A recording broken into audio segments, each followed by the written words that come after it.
So, continuing with the histopathology of a mucocele or a mucus extravasation phenomena, right?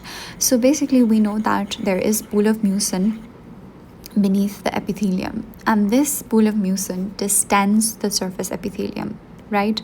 So, this is going to be your first point. कोई भी ऐसे क्यों आ जाता है about the histopathology of a mucocele, you're going to say that the surface underlying pool of mucin distends the surface epithelium, and this pool of mucin that is here, that is basically walled off by a zone of granulation tissue. तो इस pool of mucin जो है वो walled off हुआ है by a granulation tissue, ठीक है. So इधर granulation tissue जो है वो persistent होगा pool of mucin के around, right?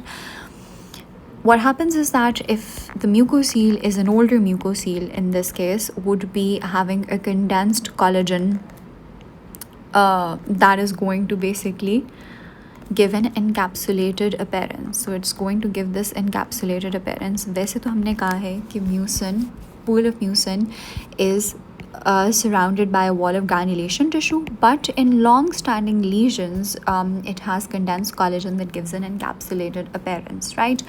One most important thing is the lack of epithelium. That is why we never say that mucoceles are true cyst, because जो mucus retention cyst हम पढ़ेंगे, they are true cyst क्योंकि उनके अंदर epithelium होता है. इसके अंदर सिर्फ और सिर्फ एक वॉल ऑफ ग्रैन्युलेशन टिश्यू होती है. There is lack of epithelium. अब जो म्यूसिन है आपका सेंटर में म्यूकस मटेरियल होता है, इसके अंदर या तो ये बेजोफिलिक या एम्पोफिलिक होता है. इसके अंदर एसोसिएटेड न्यूट्रोफिल्स होते हैं, and it also contains these round to oval foam cell histiocytes. Round to oval foam cell histiocytes, ठीक है. So again, I'm going to repeat it. The underlying pool of mucin distends the surface epithelium. The mucin is surrounded by a wall of granulation tissue. In older mucoceles, there is condensed collagen that gives an encapsulated appearance. There is lack of epithelial lining, and the mucinous material is basophilic, ampophilic, and contains neutrophils and round to oval foam cell histiocytes. अब ये जो neutrophils हैं and these foam cell histiocytes, they are going to basically infiltrate the granulation tissue as well, right? Sometimes what happens is that जो base होती है ना mucocele की, the base of the mucocele, it is going to contain these feeder glands, right? We know कि feeder जो glands होती हैं वो associated होती हैं. तो feeder glands की जो duct होती है वो base of the mucocele के अंदर present होती हैं. And what happens is that the underlying lobules, salivary lobules, ठीक है. So ये जो यहाँ पे mucocele बना था, ठीक है, this was the extravasation side and this was obviously your acini. तो ये जो underlying mucocele है ऐसे करके, तो यहाँ पे आपकी lobules of salivary glands होती हैं. तो जो lobules हैं they undergo chronic sclerosing sialadenitis और eventually acinar degeneration and fibrosis होती है. लॉन्ग स्टैंडिंग म्यूकोसील्स में ये कॉम्प्लिकेशन है.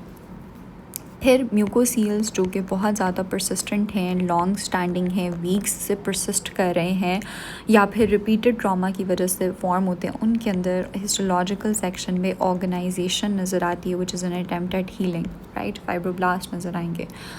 कुछ के अंदर बडिंग वैस्कुलर चैनल्स होते हैं, एसोसिएटेड ग्रैन्युलेशन टिश्यू होता है, and these are going to basically lack the unilocular encapsulated appearance of uncomplicated mucoceles, right.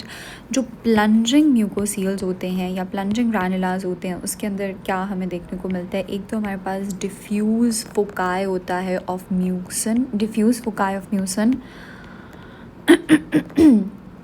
which is admixed with your granulation tissue and neutrophils as well as foamy histiocytes.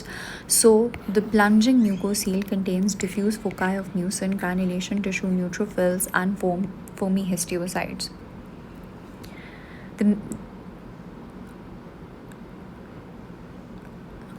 This mucus extravasation is going to extend between the salivary lobules and along the facial and muscle planes that we did before कि वो सब mandibular, submental and sublingual spaces को affect करता है.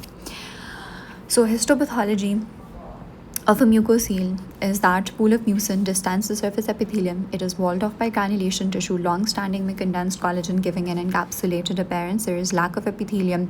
This mucinous material is basophilic or amphiphilic, and it contains neutrophils and round oval foam cell histiocytes.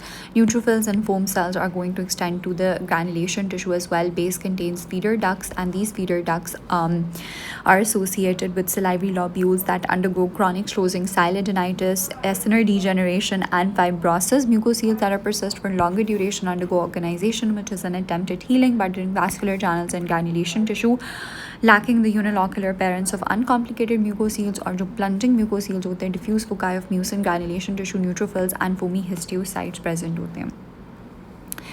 Lastly, we have the treatment options that are present for a mucosal. So treatment basically involves surgical excision of that particular lesion or mucosal, and complete surgical excision required होती है. But अगर कोई ranula है तो उसके अंदर we can go with marsupialization या फिर डी रूफिंग, मार्सुपिलाइजेशन